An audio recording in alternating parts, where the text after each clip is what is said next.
कल्याण हो देवी। प्रभु, कल की कथा सुनने में कितना आनंद आया। जैसे जैसे कथा आगे बढ़ रही है वैसे वैसे मुझे और सुनने का मन कर रहा है। कृपया करके मुझे आगे की कथा सुनाइए। तुम्हारा कहना यथार्थ है प्रिय। कल सुमन जी को अयोध्या के लिए विवश किया राम ने।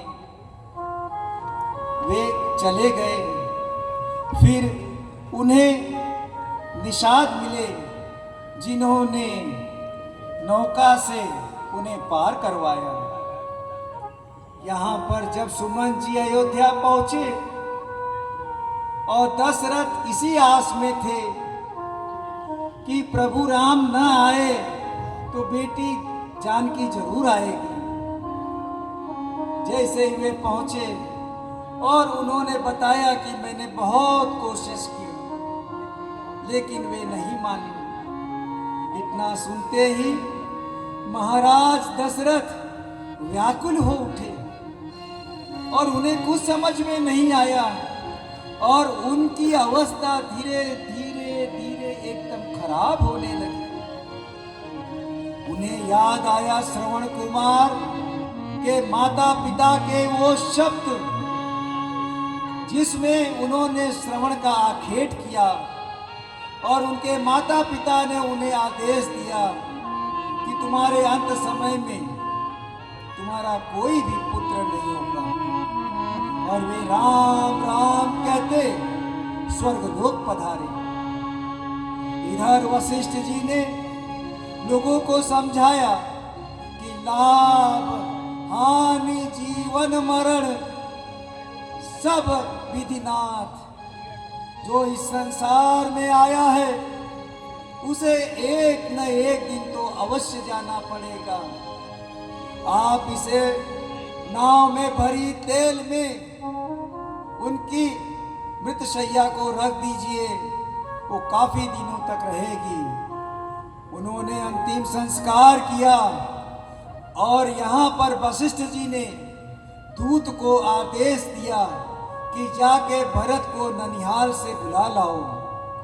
वह देखो, वह दूत दोनों राजकुमारों को अयोध्या के लिए ले आ रहे हैं। ही दिखाई देती है शत्रुघ्न।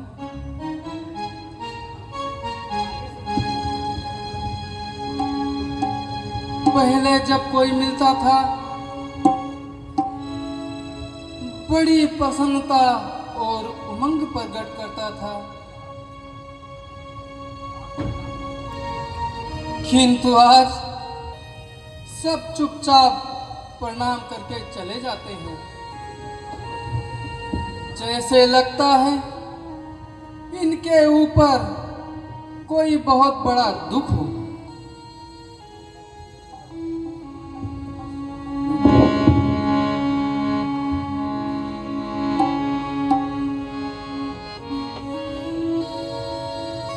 दूत, तुम कुछ बताओ, क्या हो रहा है? राजकुमार, वशिष्ठ ने मुझे सिर्फ चलने की आज्ञा दी है, बताने के लिए मना किया है। ठीक है, हम लोगों को उनकी आज्ञा का पालन करना चाहिए। आइए राजकुमार।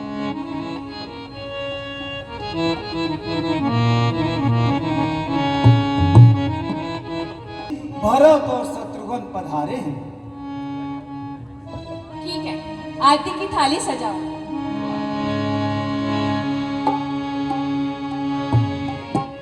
आवत सुत सुनी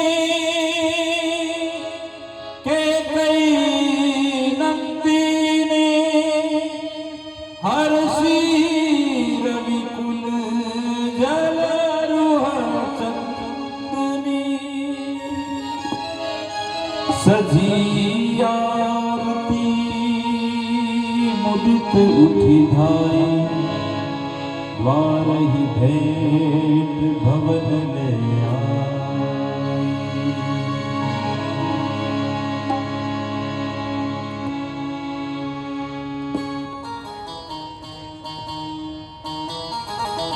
बेटा भरत, तुम्हारा मुंह कुमलाया हुआ सा क्यों है?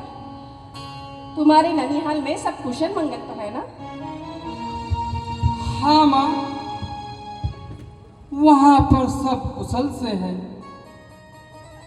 यही की कुशलता बताओ। मेरी उदासी का कारण यही है। यहाँ की दशा ठीक नहीं जान पड़ती। कहूँ कहाँ तब माता, कहाँ सिए राम लखन प्रिय भ्राता। पिताजी और सब माताएं कहाँ हैं? और सीताराम तथा प्यारे भाई लक्ष्मण कहाँ हैं? सुनी सुत वचन तुम्हें सब बताती हूँ। बेटा, मैंने सारी बात संभाल ली। बेचारी मंथरा ने मेरी बड़ी सहायता की। हुआ क्या माँ? बस ईश्वर ने थोड़ा काम बिगाड़ दिया। वह क्या माँ? महाराज जी का स्वर्गवास हो गया। क्या कहा? पिताजी का सरकार? हाँ।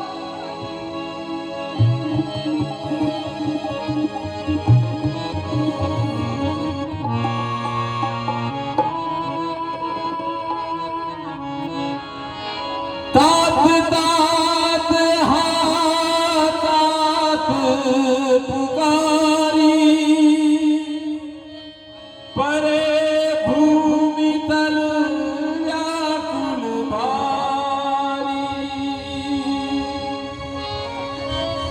चलत न देखत पायो तो तात न राम सौंप मोही। हे ईश्वर, यह क्या हुआ? हाय पिताजी, मैं बड़ा भागा।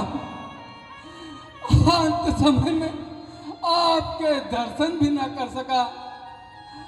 आपने मेरे साथ बड़ा ही अन्याय किया पिताजी। जाने से पहले मुझे भैया राम के हाथों में तो सौंप जाते। हाय, हम मैं क्या करूं?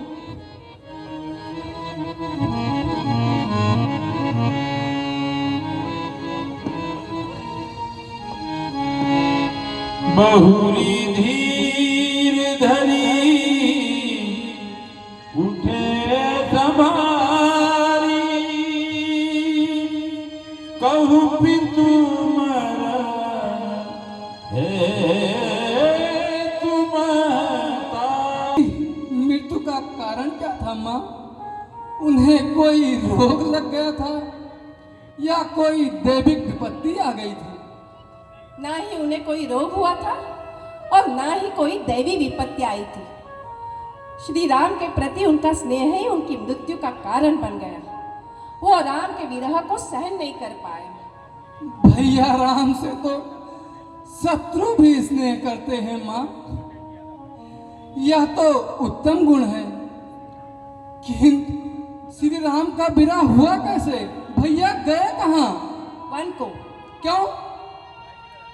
बात यह है बेटा, महाराज जी के पास मेरे 2 वरदान थाती के रूप में पड़े थे, जिसके चलते मैंने पहले वरदान में यह अयोध्या का राज्य तुम्हारे लिए मांग लिया और दूसरे वर में 14 वर्ष का वनवास मांग लिया। माँ,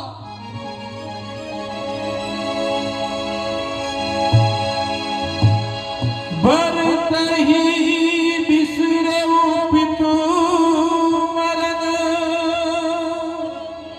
सुनत राम बरदान।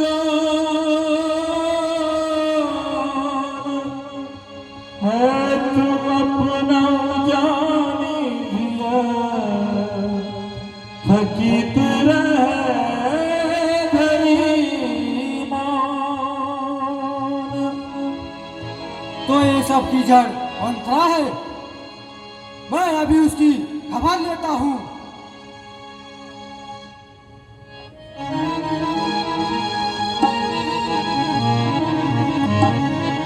रही यस तो ही जनमत खाए न मारस मोही। पेड़ काटते पल्लव सींचा मीन जियन हित वार उलीचा। मुझे सिंहासन पर बैठाने के लिए तूने भैया राम को वन भेज दिया। यह तूने क्या किया माँ, यह तूने क्या किया? तूने मुझे पैदा होते ही क्यों न मार डाला? तूने पेड़ काट कर पत्तों को सींचा है और मछली जीने के निमित्त पानी उलीच दिया। हंस वंश दशरथ जनक राम लखन से भाई। जननी तू जननी भई विधिसन कछु न बसाए।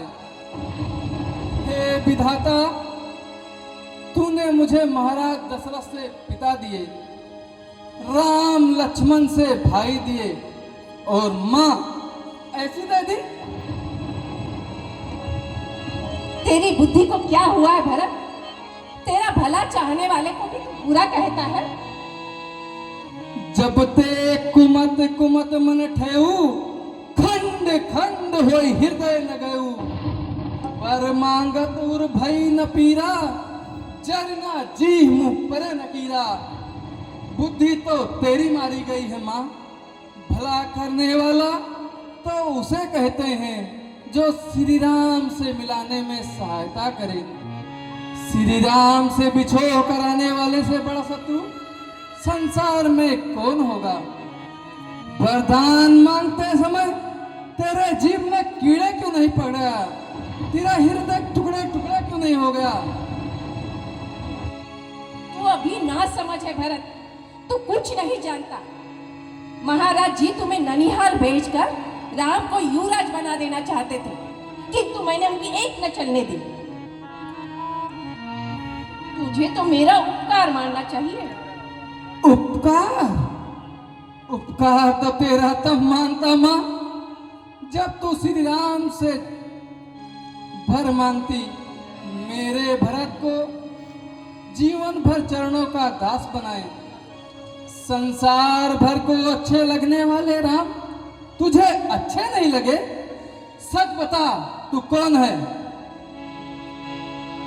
अच्छा, तू चाहे जो भी हो, इन मेरी आंखों से दूर हो। तू बड़ा मूर्ख है भरत। राजा बनकर राज करने के बजाय उसका दास बना रहना चाहता है। तू क्या जाने पापनी, श्री राम का दास बनना कितने सौभाग्य की बात है। मेरे ऐसे भाग्य का ठीक ही है। ऐसी माँ का बेटा अभागा नहीं होगा तो और क्या होगा। जाता हूँ, बड़ी माता कौशल्या के चरणों में सर पटक पटक कर क्षमा मांगूंगा। किंतु आज मेरे बातों पर कौन विश्वास करेगा? सब यही समझेंगे तेरे वरदान मांगने में मेरी भी सलाह रही होगा। तूने मुझे कहीं का नहीं रखा माँ, कहीं का नहीं रखा। हे राम, हे राम, हे राम। भरत सुन तो, भरत मेरे लाल सुन तो। अरे अभी मैं कहाँ मोटी हुई हूँ। जिस वक्त मेरा भरत राजा बनेगा उस वक्त मैं और मोटी हो जाऊंगी।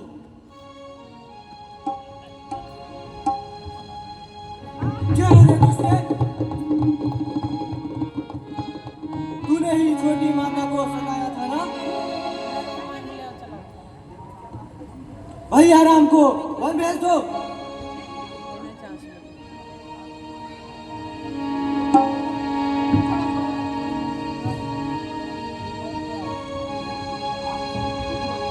हाँ, तू बड़ी भोली बनती है ना? आज तेरा कुबर ना तोड़ दिया तो मेरा नाम शत्रुघ्न नहीं।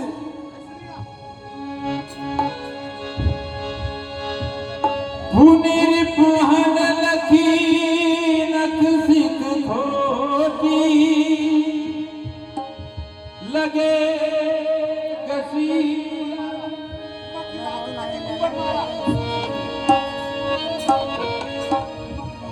ठुमकी। छोड़ दो इसे। नहीं भैया, आज मैं इसकी जान लेकर रहूंगा।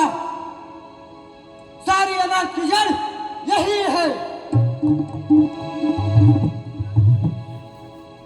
नहीं भाई,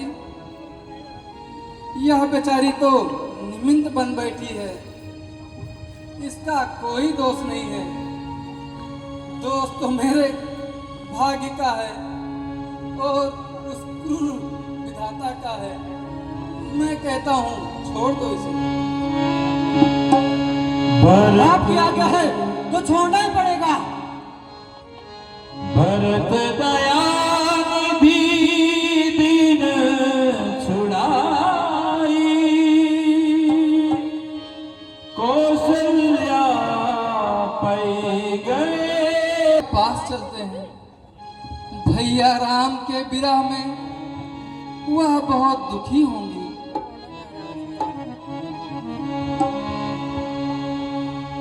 वह सुकुमारी सीता माता वन में कैसी रहती होंगी,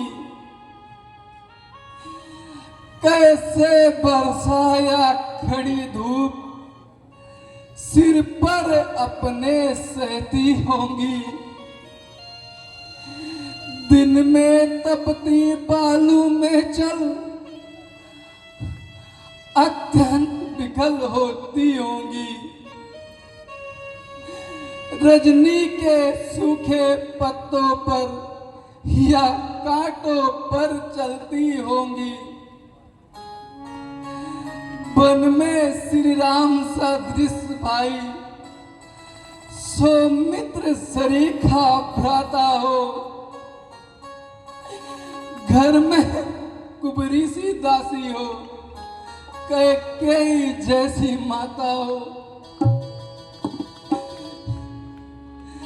इतने दुख पर यह वज्र गिरा, छोड़े हैं प्राण पिताजी ने। क्या यही देखने को धारा नरजीवन मुझ दुर्भागी ने।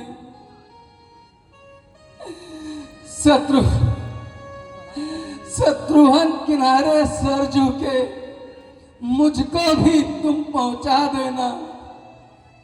हो जहां पिता का दाह करम, मेरी भी चिता जला देना।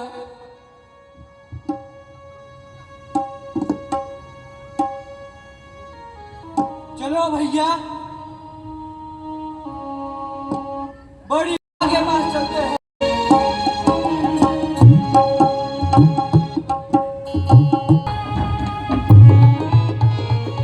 भरत ही देखी मातु उठी धाई, मूर्छित अवनी परी जइया।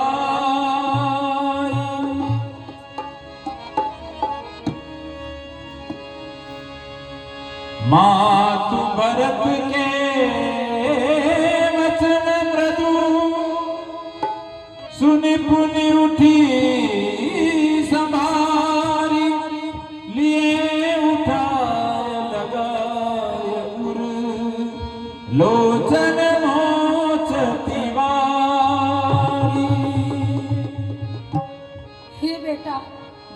धरो। कुछ समय समझकर तुम्हें है सब सहन मुझे स्वीकार मुझे। गोवध गुरुवध और ब्राह्मण वध इन सब का मुझ पर पांतक हो। यदि इसमें मेरी सम्मत हो, यदि इसका मुझे भान तक हो। जो ब्राह्मण वंश का द्रोही हो, निज धर्म न जिसको प्यारा हो, उसकी गति में पाऊं माता, यदि मेरी तनिक इशारा हो। जो दशा धर्म कर्तव्य रहित हर भक्तिहीन नासिकता हो वही अवस्था मेरी भी, यदि इसमें मेरा भान तक हो।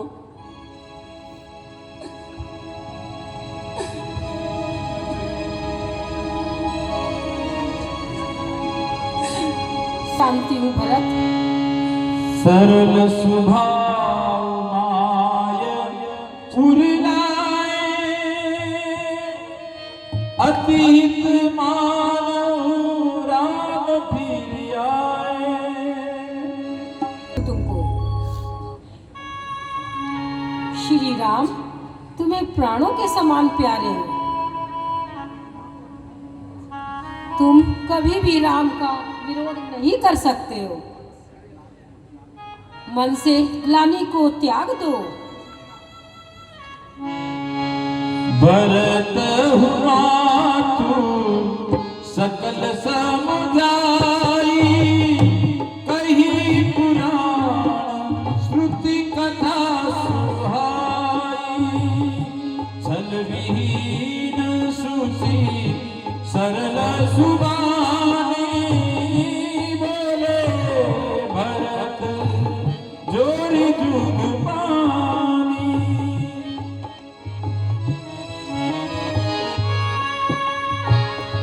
जे पातक उप पातक आई, परम वचन मन भव कविताई।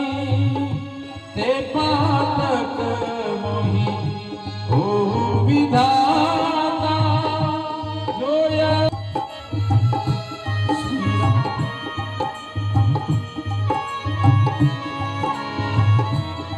गुरुदेव, यह क्या हो गया मुझ पापी के कारण?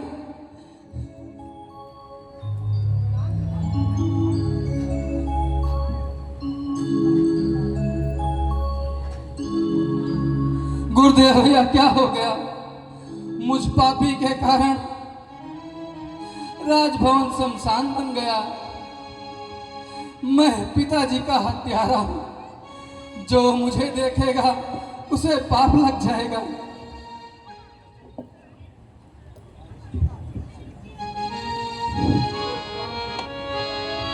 मुनि बहुभांति भरत उपदेश, कही परमारथ वचन सुदेश।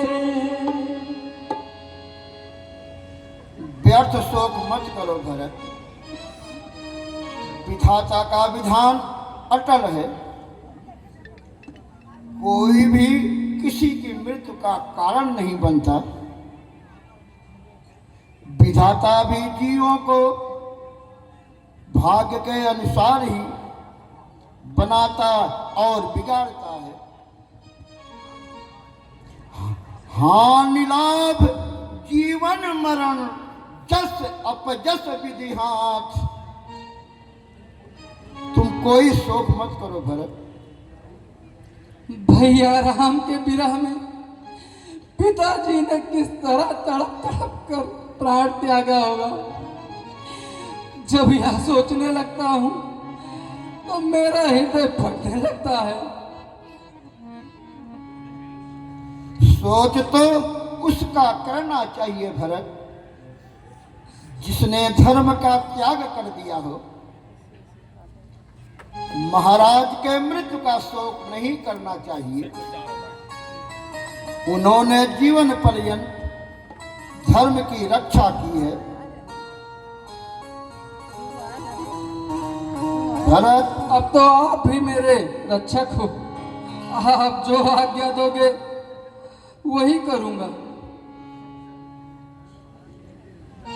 सबसे पहले महाराज की अंतिम क्रिया करो,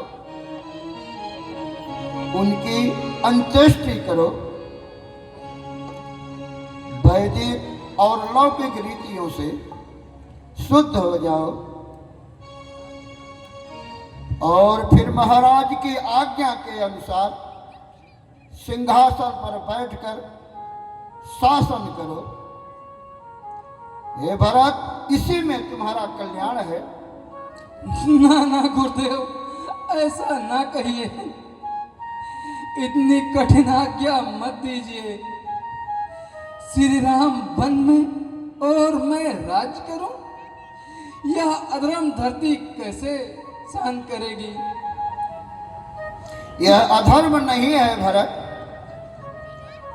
पिता जिस पुत्र को राज देता है वही उसका अधिकारी होता है।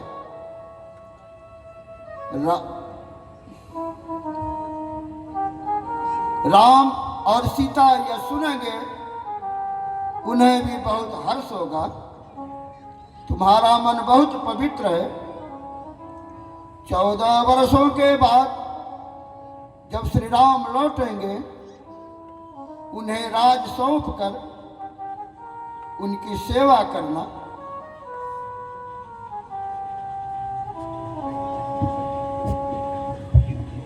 गुरुजी उचित कह रहे हैं राजकुमार। अभी आप ऐसा ही कीजिए,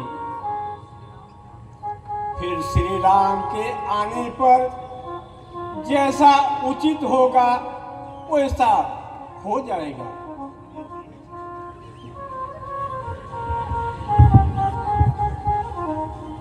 बेटा, काल की कठिनाई को देखकर धीरज धरो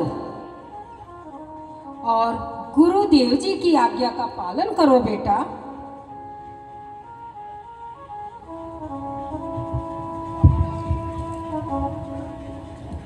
गुरुजी ने, मंत्री जी ने तथा माताजी ने हमें जो आज्ञा दी है उसे मानना मेरा परम कर्तव्य है। किंतु क्या करूं, मेरा मन नहीं मानता। भैया राम के दर्शन के लिए मेरा मन तड़प रहा है। आप सब यही आज्ञा दीजिए, मैं पिताजी का अंतिम क्रिया कर कर भैया के चरणों में अपने आप को समर्पित कर दूं। उचित अनुचित का निर्णय वही हो जाएगा।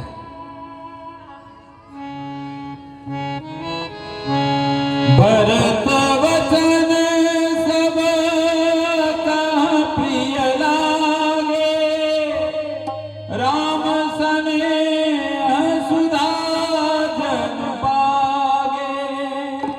मातु सचिव गुरु नर नारी। और कैकई भी चलना चाहेंगे। कैकई को बहुत पश्चाताप है,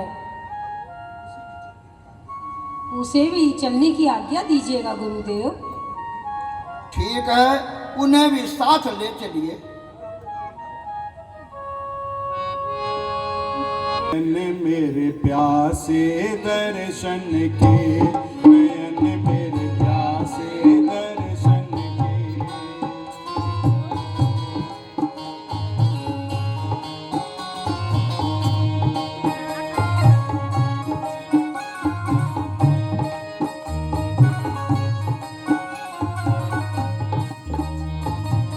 मैं हूँ पापी और अभागा, मैं हूँ पापी और अभागा। सब अनर्थ का मूल, नयन मेरे प्यासे दर्शन।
मनहु लसन सन भेट भई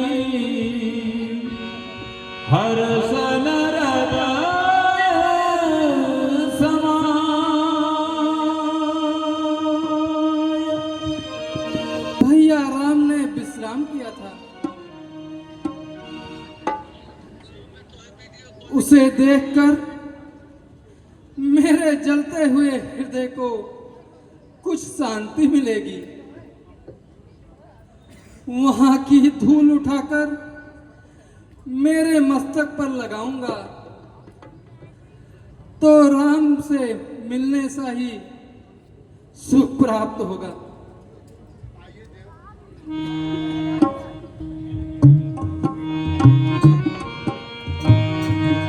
चले सखा कर सो कर जोरे शिथिल शरीर